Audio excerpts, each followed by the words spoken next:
2023. Kowai ya ayi mai hairan ko shairan a Zamfara dodo muka yi ba za mu bi 'yan Yahudara ba. Kai, mun yi bincike.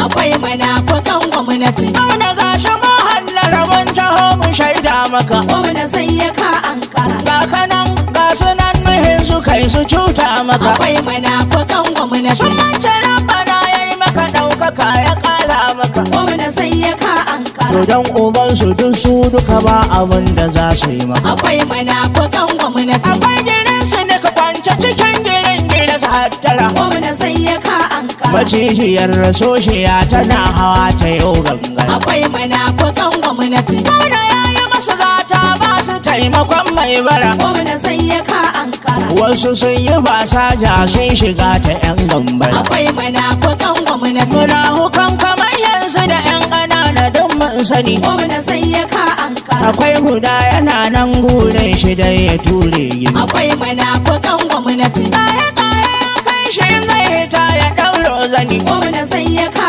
Ankara. Mun ganai cikin daji ya jawo baƙin yakan. Akwai munafukan gwamnati. Akwai waɗansu sun yi gurbudan su kulla mugun shiri. Gwamna sai ya ka Ankara. Ka an kare da su shida sun hiɗan kuna makani. Akwai munafukan gwamnati. Waɗawa gwamnati ya za ya gane naman biri. Gwamna sai ya ka Ankara. In ka yi gabas ya kudu dan ubayyu mugun iri. Akwai munafukan gwamnati. Muna da nisu da sunayen masu son rubuta ƙasa. Gwamna sai ya ka Ankara. Kun san mu mun san ku da kun matsa mu yau fallasa. Akwai munafukan gwamnati. Ɓangaren kisisi na sun kware da 'yar kwalkwasa. Gwamna sai ya ka Ankara. Tukuke ta halinsu da sharri da su zagon ƙasa. Akwai munafukan gwamnati. Gwamna ga kanan gasa an kai wajen da za ka yi tsuma. Gwamna sai ya ka Ankara. Ka nuna wa maƙiya a jihar mu yanzu kai ne sama. Akwai munafukan gwamnati.